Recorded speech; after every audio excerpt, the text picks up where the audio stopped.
Bonjour à tous, ravi de vous retrouver pour cette édition du 13h. À la une aujourd'hui, l'inquiétude au chantier naval de Saint-Nazaire après la décision de suspendre la livraison du premier Mistral à la Russie. Est-ce un coup diplomatique de François Hollande ou une concession faite à l'occasion du sommet de l'OTAN? Maryse Burgot nous le dira en direct de Newport. Nous verrons aussi qu'à Mornac, l'adolescent de 15 ans est passé aux aveux. Il reconnaît avoir tué sa sœur et grièvement blessé son frère. Nous tenterons de comprendre pourquoi il a basculé dans une telle violence. Dans votre 13h, on mettra l'accent sur l'action coup de poing de la Ligue de protection des oiseaux. Elle lance la chasse aux braconniers d'ortolan dans les Landes. Des grands chefs se battent pour que cette tradition culinaire perdure.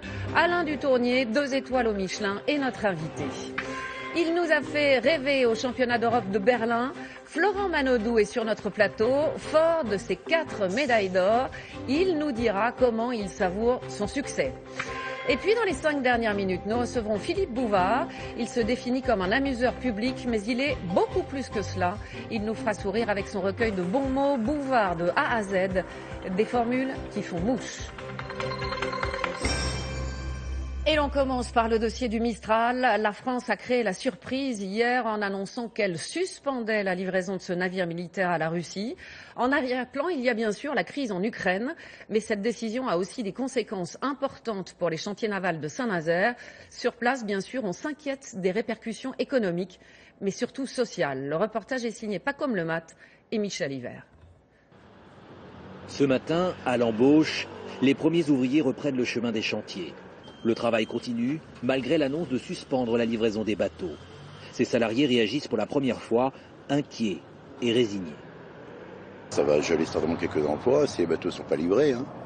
Certainement. Un peu de tristesse, quoi. C'est tout. De tristesse, d'inquiétude? D'inquiétude après, parce que qui sait qui va les reprendre, ces navires-là? Parce qu'il y a quand même une belle somme d'argent en jeu, quoi. On avait 6-7 ans de boulot, et puis du coup maintenant on a peut-être plus qu'en avoir que 2. On ne sait pas, on ne sait rien. Le premier des 2 navires est pratiquement terminé. Le deuxième est en construction. Un chantier qui concerne 300 salariés et autant de sous-traitants. Si demain les livraisons sont annulées, les syndicats craignent du chômage partiel. Ce serait 300 personnes environ, des chantiers, plus la sous-traitance, à qui nous dirions du jour au lendemain, écoutez, nous n'avons plus de travail à vous donner dans votre type d'activité, donc vous rentrez chez vous, vous attendez qu'on vous appelle. La direction de STX n'a pas fait de commentaire. Seule réaction officielle ce matin, le maire de Saint-Nazaire, rassuré par un coup de téléphone du président de la République. Les contrats sont toujours en cours. Le président me l'a confirmé. Il n'y a donc pas aujourd'hui de conséquences pour notre bassin d'emploi. Le Vladivostok était prévu à la livraison en octobre. Ses premiers essais en mer débutent la semaine prochaine. Alors, suspendre un tel contrat, combien ça pourrait coûter? On reste au conditionnel parce que pour le moment, il n'y a pas de rupture au sens propre du terme, mais le montant est très lourd. Regardez ce chiffre, 1,2 milliard d'euros. La France devra peut-être les rembourser si les 2 navires ne sont jamais livrés. Sans compter les pénalités, la facture pourrait s'envoler. Le point avec Arnaud Boutet, Alain Location, Michel Hiver. 8 heures ce matin, les marins russes regagnent comme tous les jours le centre de formation. À Saint-Nazaire, on ne change rien. La livraison est suspendue, pas la préparation ni la construction du navire. Mais quelles conséquences si la vente est annulée? Il y aurait le prix des 2 bateaux à rembourser, 1,2 milliard d'euros. 60% auraient été payés, mais cela pourrait aller plus loin. Tous les grands contrats internationaux de vente de n'importe quel type de matériel prévoient des clauses d'annulation, de suspension et de retrait. Si elle arrête cette livraison complètement, elle doit rembourser. Il y aura procès international avec évidemment des pénalités. Quelle pénalité en cas d'annulation? En juin, Vladimir Poutine avait déjà mis en garde. Si la France décide de l'annuler, elle peut le faire.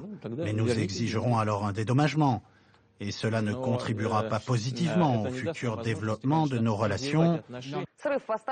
Une éventuelle rupture de contrat, la télévision russe évoque une somme colossale, 10 milliards d'euros de dommages et intérêts. Car le dossier est complexe. Une petite partie du navire n'appartient pas à la France, car elle a été construite en Russie. L'affaire du Mistral aura-t-elle également d'autres conséquences? Cette fois commerciales, il en va de la crédibilité de la France. D'autres contrats sont en cours. Voilà pour la partie financière du dossier, mais c'est clair, c'est la diplomatie qui a primé. L'Elysée a fait cette annonce hier soir, c'est-à-dire quelques heures avant la tenue du sommet de l'OTAN qui vient de débuter à Newport, au Pays de Galles. Nous retrouvons sur place Maryse Burgot. Maryse, bonjour. Est-ce que François Hollande a cédé à la pression américaine ou est-ce qu'il tente un coup diplomatique ? Eh bien, Élise, peut-être les deux. D'abord parce que la position de la France était devenue intenable. François Hollande, qui a atterri ici aujourd'hui, aurait été dans une situation inconfortable vis-à-vis de ses alliés de l'OTAN s'il n'avait pas suspendu ce contrat. Difficile, en effet, de prôner la fermeté envers la Russie dans le dossier ukrainien quand, dans le même temps, on lui livre un navire. Alors, jusqu'à présent, les Français avaient résisté aux pressions américaines, mais ils ont été obligés d'une certaine manière à cette reculade devant la pression des Américains. Alors reculade ou peut-être petit pas de côté pour mieux rebondir ensuite, peut-être, puisque les Français disent que finalement le contrat n'est pas arrêté mais suspendu le temps d'un sommet crucial puisqu'il s'agit d'empêcher l'expansionnisme russe aux frontières de l'Europe. Maryse Burgot en direct de Newport, merci à vous Maryse. Et puis c'est une très mauvaise nouvelle pour la SNCF. Un nouveau revers, la justice européenne a confirmé l'annulation des aides d'État accordées par le gouvernement en 2006. La compagnie devra donc rembourser au total 400 millions d'euros alors qu'elle est déjà en très grande difficulté. Les autres titres de l'actualité maintenant, et à Murnach, en Alsace, l'adolescent de 15 ans est passé aux aveux ce matin. Il a reconnu avoir tué sa petite sœur et grièvement blessé son frère. Il devrait être déféré devant un juge cet après-midi. Évidemment, on s'interroge et on se demande comment il a pu basculer dans une telle violence. Sur place, Stéphanie Lafuente et Jean-Pierre Pasteur. Après 24 heures de garde à vue, l'adolescent a avoué, c'est lui qui a tué sa sœur de 11 ans de plusieurs coups à l'arme blanche. Dès mardi soir, les enquêteurs émettaient des doutes sur la présence d'un rôdeur, comme l'affirmait le jeune homme. Son attitude perturbée, ses propos incohérents et laconiques avaient conduit à son placement en garde à vue. Le procureur évoque également une possible addiction aux jeux vidéo. Un portrait de l'adolescent difficile à croire pour les habitants de Murnach. Ce matin, à la sortie de l'école, rares sont les parents à vouloir témoigner. Je n'y crois pas, il faudra me prouver par A plus B que c'est vrai. Pourquoi vous n'y croyez pas? Parce que c'est un gamin qui était très gentil, qui était posé. Le pronostic vital du cadet est toujours engagé. Les enquêteurs ont encore de nombreux éléments exploités, parmi lesquels l'autopsie du corps de la fillette pratiquée aujourd'hui et l'analyse de la scène de crime. L'adolescent devrait être vu cet après-midi par un juge d'instruction. Peut-être en dira-t-il un petit peu plus sur les circonstances exactes de ce drame. Cet autre drame maintenant à Lavelanet, près de Foix, dans l'Ariège. Un incendie s'est déclaré cette nuit dans un immeuble de la Croix-Rouge qui accueillait des personnes en difficulté. Le bilan est lourd, il y a 3 morts. A priori, le feu est parti du parking, il s'est propagé très rapidement aux appartements. Aux États-Unis, ils ont passé des années dans le couloir de la mort pour rien. 2 frères avaient été reconnus coupables du viol et du meurtre d'une fillette en 1983. Le problème, c'est qu'ils sont handicapés mentaux et que la police leur a extorqué des aveux. L'ADN a rétabli la vérité, mais 30 ans après, et c'est la fin d'un cauchemar pour toute une famille. Claude, son père. Le voici enfin libre, après 30 années passées en prison alors qu'il était innocent. Il embrasse sa sœur. « J'ai gagné cette bataille grâce au Seigneur », dit-il. Quelques heures plus tôt, Leon Brown, au tribunal, apprend sa remise en liberté. Avec son demi-frère, ils avaient été arrêtés en 1983 pour le meurtre et le viol d'une petite fille, Sabrina Bui, 11 ans. À l'époque, la police interroge les 2 suspects âgés de 15 et 19 ans. Ils sont noirs et dans un état du sud des États-Unis, ils forment des coupables parfaits. Au bout de 5 heures d'interrogatoire intense, ils avouent, direction la prison. 1 an plus tard, ils sont condamnés à mort, peine commue à perpétuité pour l'un d'entre eux. Après 30 années passées à clamer leur innocence derrière les barreaux, de nouvelles expertises ADN viennent de les innocenter. Le vrai coupable du meurtre, c'est lui, un homme qui vivait à proximité du champ où on a retrouvé la fillette. L'autre demi-frère est lui aussi sorti de prison. Le voici retrouvant ses parents.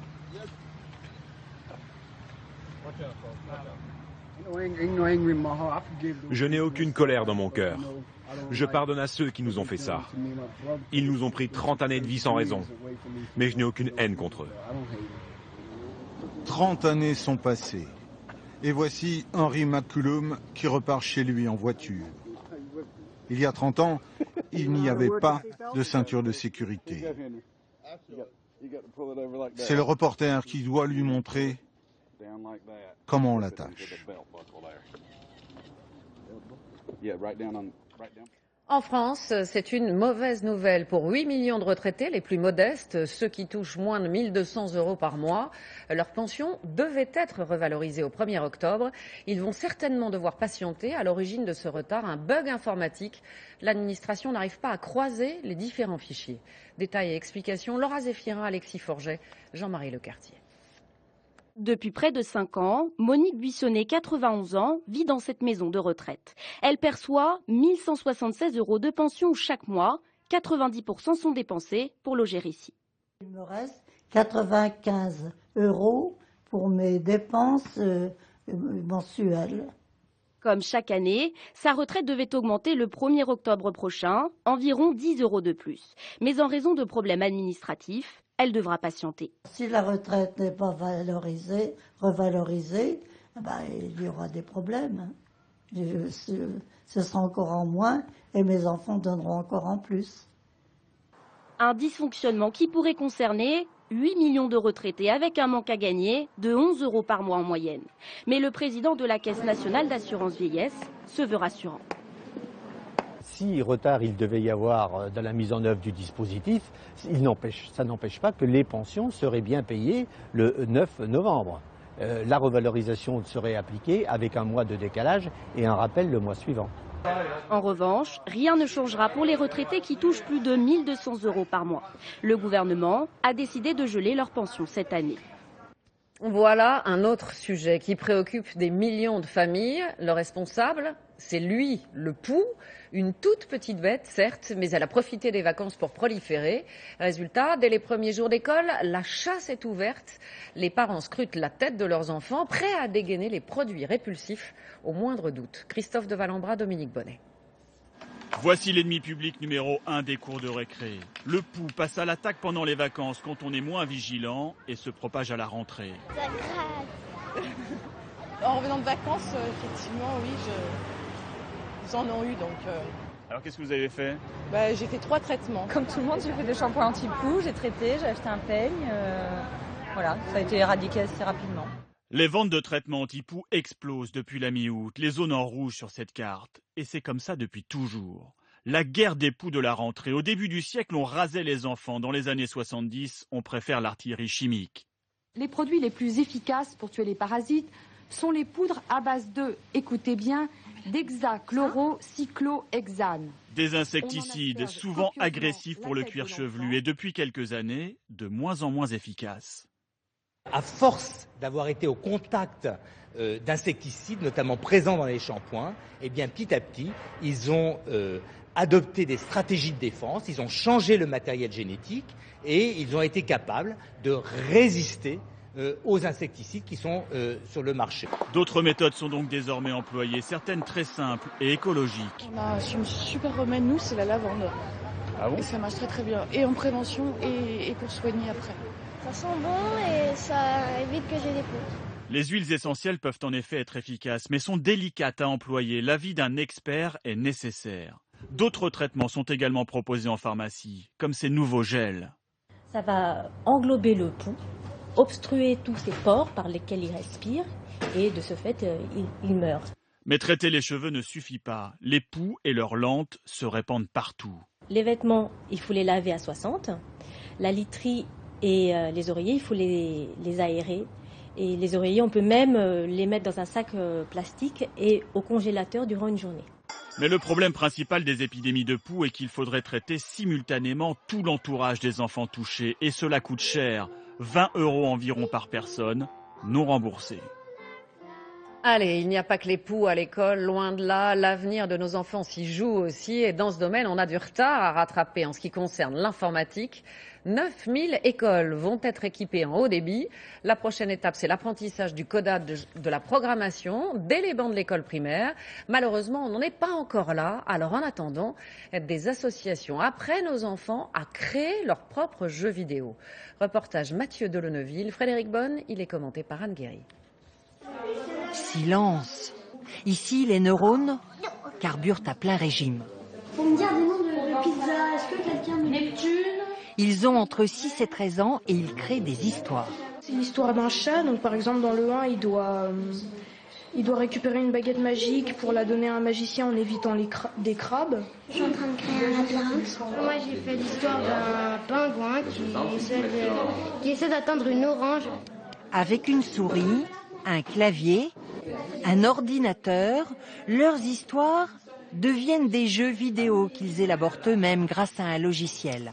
Cela s'appelle du codage informatique. Démonstration avec Hugo. Le chat construit un pont. Comme ça. Voilà donc l'histoire d'un chat et d'une souris. Dans l'écran à droite, il y a des blocs de couleurs différentes. Chacun correspond à une action précise. Il faut alors empiler les blocs d'une manière logique pour faire bouger les personnages. Par exemple, le chat est pressé. Il avance vite, mais entre-temps, il rencontre une souris. Alors il s'arrête et il lui demande « Comment t'appelles-tu » En quelques clics, Hugo est devenu un programmeur informatique, capable d'imaginer un jeu vidéo, capable aussi de le réaliser. Dans le futur, il y aura de plus en plus de machines électroniques, on vivra presque plus qu'avec ça et il faut bien apprendre à les comprendre, à les programmer. Un stage de 5 jours à 200 € pour percer le mystère du langage informatique et créer ses propres logiciels. Il y a peut-être ici les futurs Bill Gates, en tout cas tous se sentent pousser des ailes.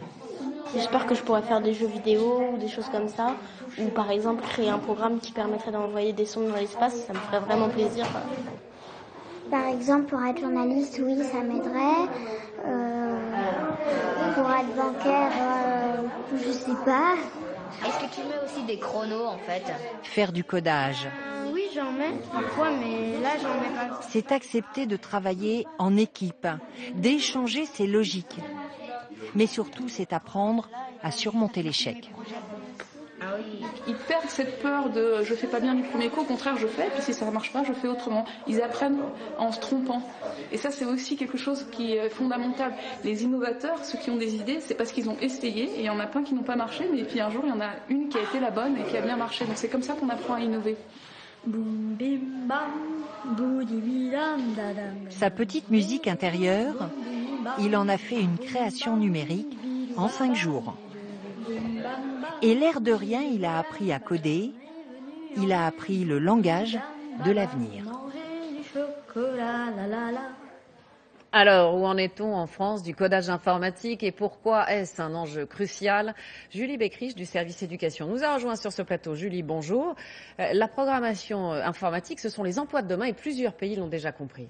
Absolument, Élise, au point de rendre cet enseignement obligatoire. En Finlande, en Estonie, en Corée du Sud, dans quelques États des États-Unis, les enfants apprennent à coder, à programmer des logiciels. Et chez nos voisins anglais, ça commence cette année. Les cours sont rendus obligatoires pour tous les enfants et ils s'y prennent tôt puisqu'ils commenceront dès 5 ans. Julie, en France, on en est où de l'apprentissage du codage informatique à l'école? Eh bien, vous l'avez dit, on est en retard. On en est au tout début. Le code n'est pas enseigné à l'école, mais il y a quelques mois, l'Éducation nationale a incité les villes à proposer des cours dans le cadre des activités périscolaires. Et pour des cours de codage systématique, il faudra attendre 2016, le temps de former les enseignants. Il y a pourtant un enjeu économique colossal.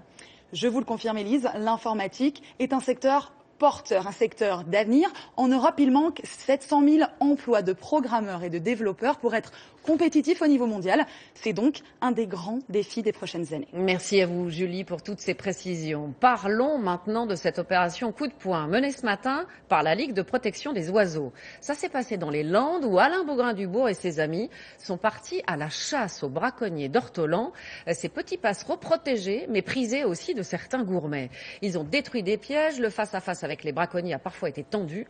On entendra dans un instant une autre voix, celle du grand chef Alain Dutournier, qui défend cette tradition culinaire.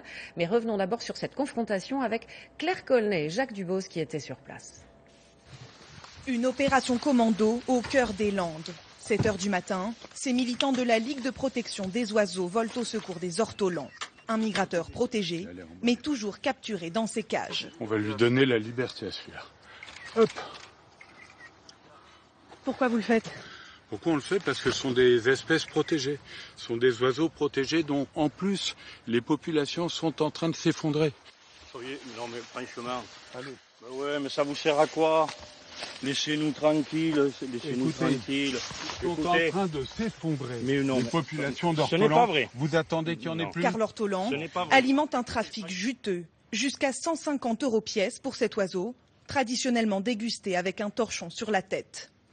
Un commerce illégal, mais selon ces écologistes, les autorités ferment les yeux. Il y a une tolérance qui est admise par la préfecture, par les ministères, par le ministère de l'Intérieur. Et voilà, on laisse faire. Pourtant, les gendarmes ne sont pas loin, mais ne constatent pas l'infraction. Je ne fais pas de commentaire. Vous allez... Quelques champs plus loin, d'autres pièges sont repérés. Mais les chasseurs ont donné l'alerte et prévenu leurs représentants. S'il vous plaît, lâchez ça. Non, c'est une espèce protégée. Immédiatement, le ton monte. Comment on a fait l'étude? Les gendarmes doivent intervenir. Il y a une étude, vous laissez faire l'étude. Eh bien, arrêtez le braconnage. Pour ces chasseurs landais, pas question de renoncer à la chasse à l'ortolan. Ça représente la culture, l'identité, c'est quelque chose qui est ancré en nous et ce ne sont pas des gens qui viennent de la ville, du milieu urbain, qui vont nous apprendre à venir vivre ici en milieu rural quand même. Avec ces actions, la Ligue de protection des oiseaux espère arriver au même résultat que pour la tourterelle, dont la chasse a définitivement pris fin il y a 10 ans. Voilà donc pour la position de la Ligue de protection des oiseaux. Rappelons que la consommation d'ortolan est interdite depuis 1999. L'espèce est protégée. Pourtant, cet été, un déjeuner un peu secret a eu lieu entre plusieurs grands cuisiniers, dont Alain Dutournier. Bonjour et merci d'être avec nous. Vous êtes le chef 2 étoiles du Carré des Feuillants. À ce déjeuner, il y avait Michel Guérard, 3 étoiles, Alain Ducasse, 3 étoiles, Jean Cousseau, 2 étoiles et vous-même, excusez du peu. De quoi avez-vous parlé ? Nous nous sommes réunis puisque nous avons tous la même religion, c'est notre terre, notre terroir. Et donc c'est 4 chefs des Landes. C'est un petit département au niveau habitant, mais c'est un département qui a une culture, qui a des traditions, qui a une histoire. Et nous sommes toujours très tristes, les cuisiniers, le patrimoine culinaire français est très frustré de voir qu'actuellement, pour aller manger une bécasse, pour aller manger une grive d'autres oiseaux, tout le monde va en Espagne, alors qu'il n'y a plus de frontières avec Schengen, tout le monde va en Belgique, tout le monde va en Grande-Bretagne, tout le monde va en Italie.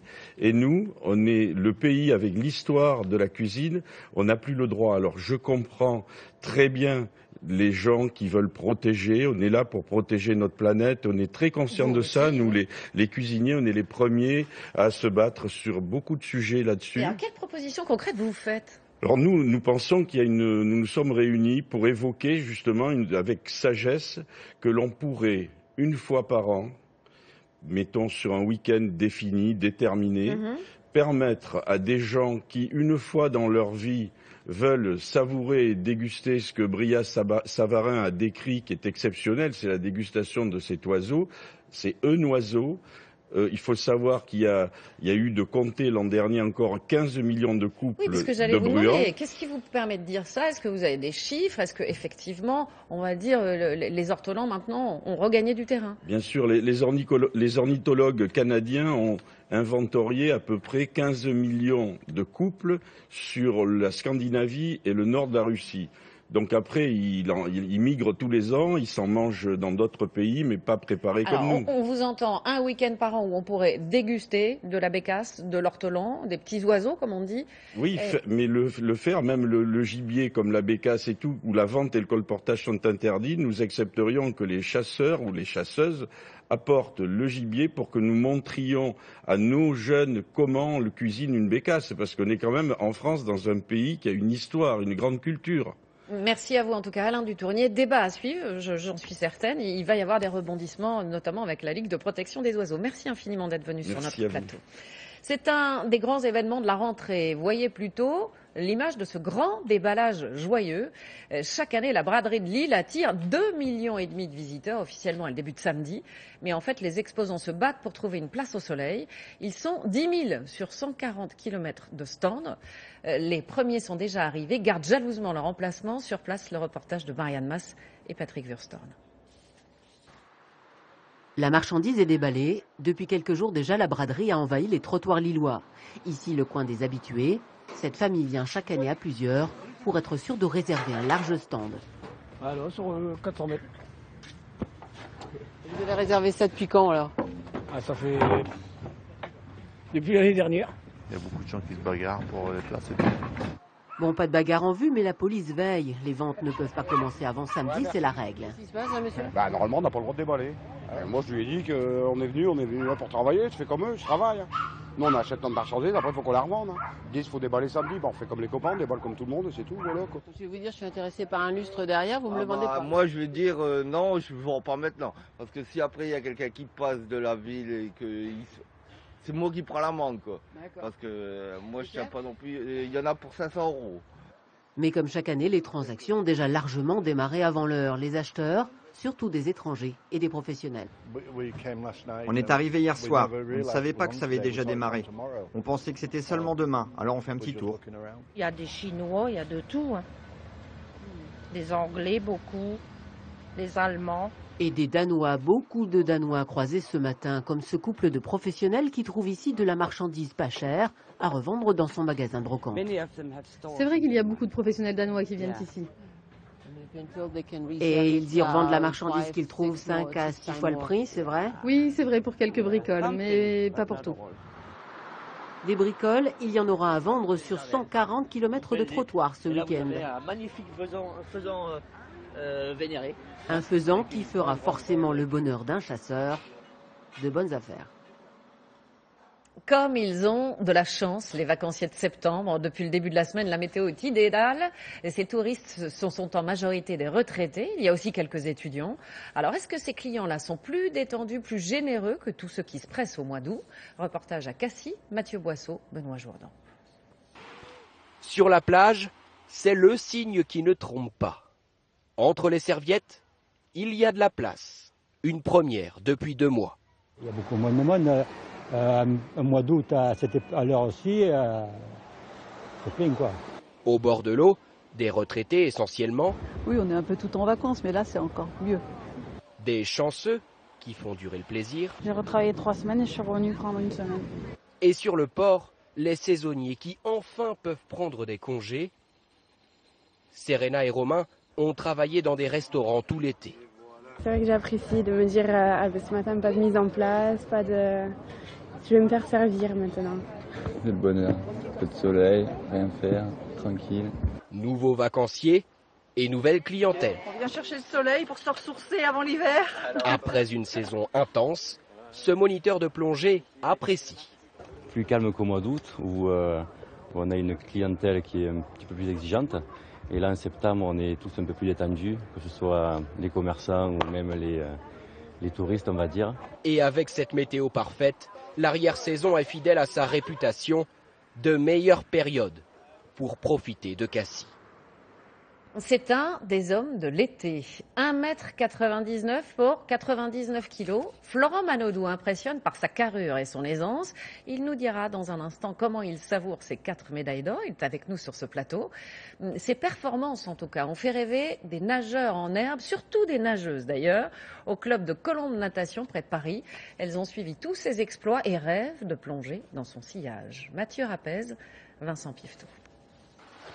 Même sous l'eau, le message est limpide. Ces jeunes sirènes sont charmées par Florent Manodou. C'est une star.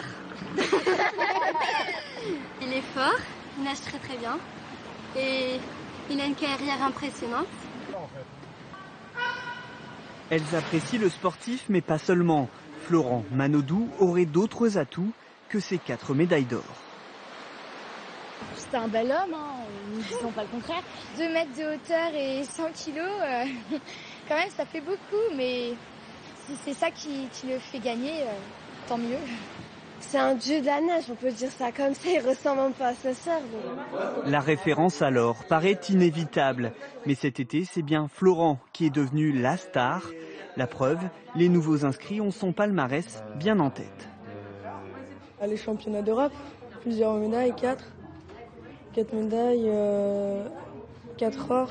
Et les médailles appellent d'autres cadeaux, le privilège de ceux qui marquent l'histoire de leur sport. Florent, nous t'offrons cette serviette pour te récompenser. On espère te rencontrer un jour. Gros bisous. Allez, elle est là, cette serviette, Florent. Je vous l'offre. Promis, Merci vous beaucoup. allez la porter au moins une fois quand Ah, même, c'est sûr, pour c'est faire sûr. plaisir à ces fans du club de Colombes. Plus sérieusement, comment est-ce que vous vous sentez après ces 4 médailles d'or au championnat d'Europe de Berlin? Est-ce que vous vous dites mission accomplie? Mission accomplie pour cette année, c'est sûr que c'était l'objectif de tout gagner. C'était un peu un rêve, mais qui est devenu réalité. Après la première médaille au relais, la deuxième au 50 papes, j'ai commencé à rêver des 4 et ça s'est très bien passé, très bien fini. Est-ce que vous êtes un tout petit peu redescendu de votre nuage ou est-ce que vous en profitez, vous savourez? Je préfère en profiter encore un petit peu pendant les vacances et dès que je replongerai dans l'eau, il y aura objectif championnat du monde. Alors, on a dit 4 médailles d'or. Est-ce qu'il y en a une qui brille plus à vos yeux, une que vous savourez plus que les autres, justement? Elles sont toutes à peu près égales, mais c'est vrai que le 100 mètres me tenait un peu à cœur. C'est l'épreuve que je connaissais le moins et que j'ai appris seulement cette année. Donc, C'était un pari pour vous? C'était un pari avec mon coach et le pari est réussi. Alors, là, c'était les championnats d'Europe. Vous repartez avec l'or sur le 100 mètres, qui est la discipline reine. Vous vous dites quand même, j'imagine, ça va être un tout petit peu plus dur au championnat du monde, non? C'est sûr que les meilleurs mondiaux sont américains, australiens, brésiliens et français. Donc, en Europe, c'est bien d'avoir gagné. La mission était accomplie, mais l'année prochaine sera un petit peu plus compliquée. Il y a du chemin à faire, comme on dit, c'est ça? C'est ça, mais il reste encore un an pour s'entraîner. Lors des compétitions, on vous a vu là à l'instant sur ces images. On vous sent à la fois extrêmement concentré et en même temps, on n'a pas l'impression que vous subissez la pression. Comment vous réussissez cette alchimie? Je pense que je prends beaucoup de plaisir. C'est mon maître mot. J'arrive en compétition et je veux gagner en prenant du plaisir et voilà, j'ai jamais été vraiment stressé dans ma vie. Et vous réussissez à garder ce calme, quoi. Et j'arrive à garder ce calme, ouais. Je le disais en vous présentant, vous avez une carrure impressionnante, 1m99, 99 kilos, quasiment la même taille que Teddy Riner, avec 40 kilos de moins. C'est quoi? C'est le résultat d'un entraînement intensif. Vous travaillez combien d'heures par jour? Je travaille environ 5 heures par jour, 3h30 dans l'eau et 1h30 de musculation. Donc c'est sûr que ça forme un physique et 3 fois 1h30 de muscu par semaine, ça fait monter le poids au bout de quelques années. Là, vous avez un mois de repos. Que fait Florent Manodou quand il ne nage pas?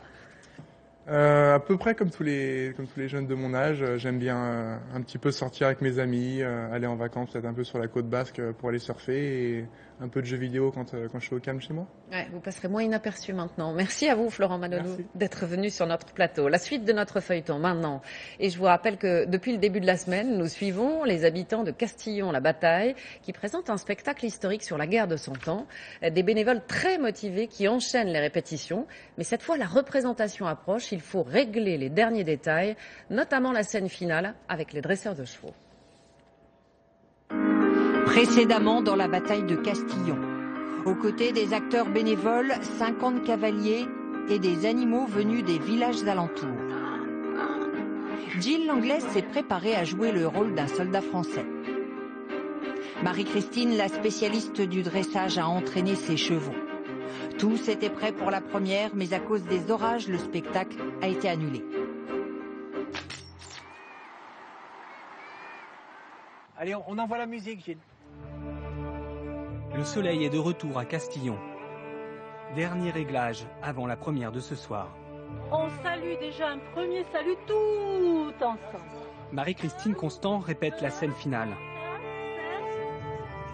Une séquence délicate car ses chevaux vont devoir évoluer seuls sur scène. Vous êtes parti un peu tard, mais ça c'est pas grave. La question, c'est qu'il faut que vous ayez vraiment un moment d'immobilité avant de repartir. Éric Le Collen, le metteur en scène, règle les derniers détails. Pendant que moi je pars au revoir. C'est compliqué, mais en même temps, quand c'est réussi, c'est magnifique. Donc voilà.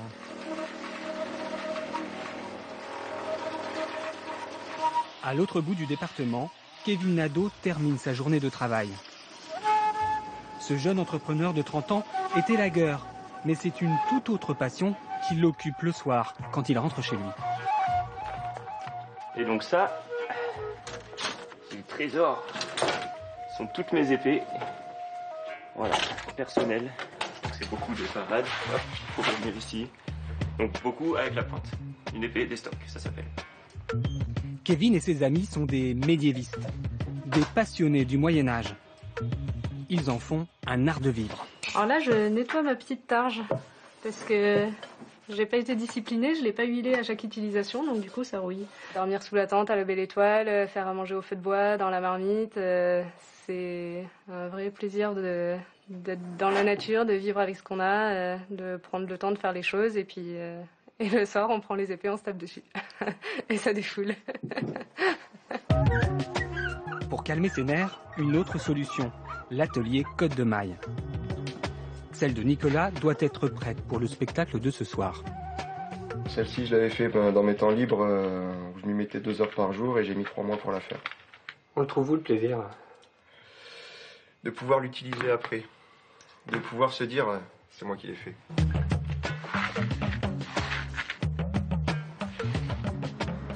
Retour à Castillon, où Jill Castle est attendue pour les répétitions.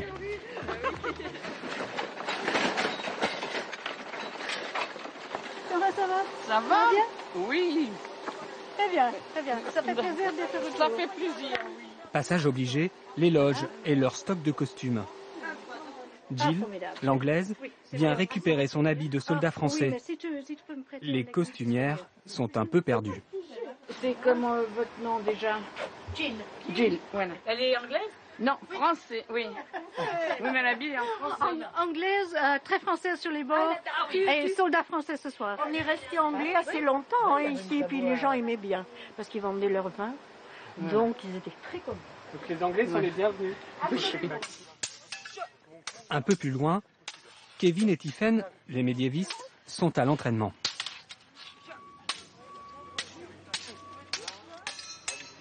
Lynn, la dernière recrue, rôde ses cascades.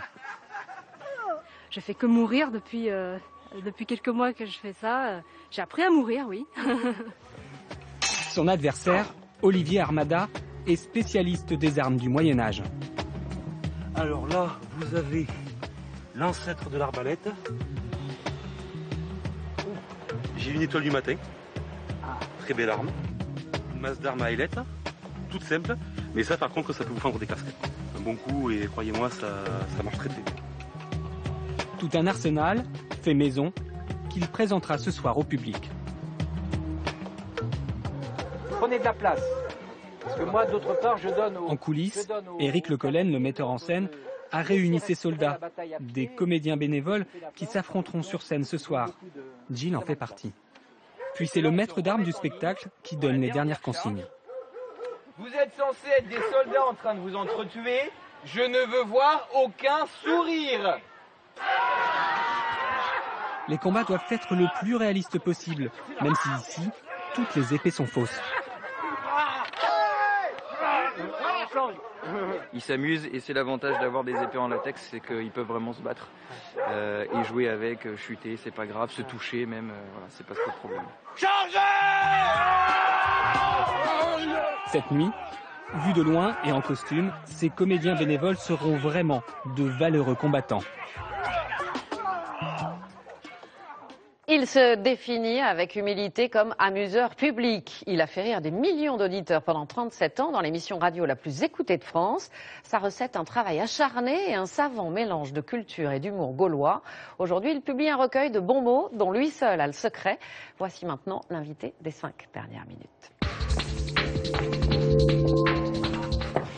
Et cet invité, c'est Philippe Bouvard. Bonjour. Bonjour, merci vraiment Élise. d'être ici. On est toujours ravis de vous retrouver. On vous reçoit pour Philippe Bouvard de A à Z, le numéro 1 de la formule. C'est publié chez Flammarion. C'est tout vous, ce titre et ce clin d'œil. C'est vous qui l'avez trouvé d'ailleurs, je crois. Oui. Ah ben, il y a 2000 formules. Si vous voulez, longtemps, j'ai tiré à la ligne, comme les petits journalistes qu'on payait à la ligne. Et puis aujourd'hui, c'est un retour vers la concision qui exige un peu plus de réflexion et un peu moins d'écriture. Alors comment vous les trouvez, ces formules qui font mouche à chaque fois ? C'est devenu une déformation de l'esprit. J'en suis pas particulièrement fier. Je me suis programmé comme ça et maintenant, je ne sais plus m'exprimer autrement. Alors, quelle est votre formule préférée à vous ? Parce qu'il y en a combien dans le livre ? Il y en a un paquet, hein ? Il y en a... Écoutez, il y a des formules qui ont peut-être dû vous amuser, il y en a d'autres qui vous ont choqué. Mais la vôtre à vous, votre préférée à vous? Écoutez, elle relève un peu de l'humour noir auquel je suis très sensible. C'est simplement, et c'est très court, la définition du mot « toit ». C'est le plancher des vivants et le toit des morts. Le marbre. Pardon, c'est marbre. Alors, il y a d'autres formules. Il y a la formule, moi j'ai adoré, ablution, toilette chic avec de l'eau chaude. Oui, alors c'est quand même la charge affective des mots. Bon, c'est un souci de la vie quotidienne qui n'a pas beaucoup de classe. Si on dit « je fais ma toilette », bon, on imagine dans le meilleur des cas un lavabo ou une cuvette. Et puis là, je fais mes ablutions, ben, c'est une salle de bain et en marbre. Alors j'en cite quelques-unes parce qu'elles sont vraiment très drôles. Centre, salle d'attente pour politiciens hésitant entre droite et gauche mais désireux de ne pas rater le train. Impasse, le pire de la vie quotidienne, ne pas retrouver ses lunettes faute de lunettes. Jésuite, homme qui travaille du chapelet, pas toujours franc du collier. Oui, ben faut dire que les bons pères ont perdu leur latin avec moi. Morveux, petit de l'homme qui n'a pas été encore mouché par la vie. Selfie, parce que vous êtes très moderne, exige des idées courtes et un bras long. J'adore ça, moi. On vous surnomme l'humoraliste. Est-ce que c'est un surnom qui vous va bien et qui vous convient à vous? C'est un néologisme que j'ai forgé à mon usage pour indiquer que, bon, je ne détestais pas l'humour, qui était quand même mon gagne-pain, mais qu'avec l'âge et l'observation de la vie et un certain esprit critique, j'étais devenu en même temps moraliste. Alors, j'en ai fait un seul mot. C'est fou la mémoire que vous avez, parce que à chaque fois que je vous rencontre, je suis frappée à la fois par votre côté travailleur acharné, mais aussi joyeux.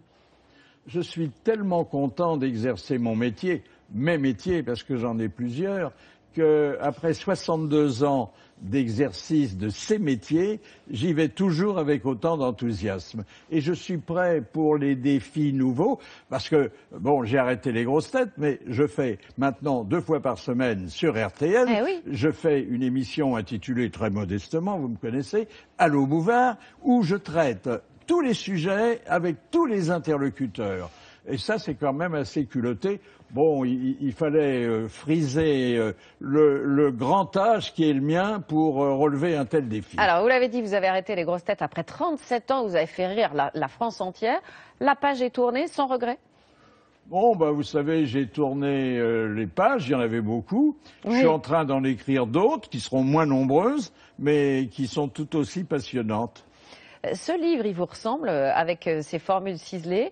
Est-ce que vous ne pensez pas que l'homme cultivé que vous êtes aurait pu faire autre chose? J'ai lu dans un article, un papier, que vous auriez aimé être à l'Académie française. Est-ce que c'est vrai ou pas? Non, alors d'abord, c'est pas un métier, c'est un honneur. Non, oui, bon. Mais... Et comme on touche 35 € par mois, ça suffit pas à nourrir sa famille. Non, il est arrivé que des amis qui étaient à l'Académie se moquent de moi en me disant bah, « tu serais bien sous la coupole ». Mais ça leur aurait fait plaisir à eux aussi, ça les aurait fait rire. Vous m'imaginez en habit d'académicien avec un bicorne et avec l'épée au côté. Merci à vous en tout cas Philippe Bouvard. On rappelle le titre de ce livre, Philippe Bouvard de A à Z, sous-titré Le numéro 1 de la formule. Et c'est publié chez Flammarion. Merci infiniment. Merci. C'est la fin de ce journal. Merci à vous de l'avoir suivi. Tout de suite, la météo complète. Philippe Verdier. À 20h, David Pujadas, puis notre grande soirée de l'info, envoyé spécial avec Françoise Joly, Guylaine Chenu, suivi de complément d'enquête avec Nicolas Poincaré qui reprend le flambeau de Benoît Duquesne. Nous, on se retrouve demain, même lieu, même heure.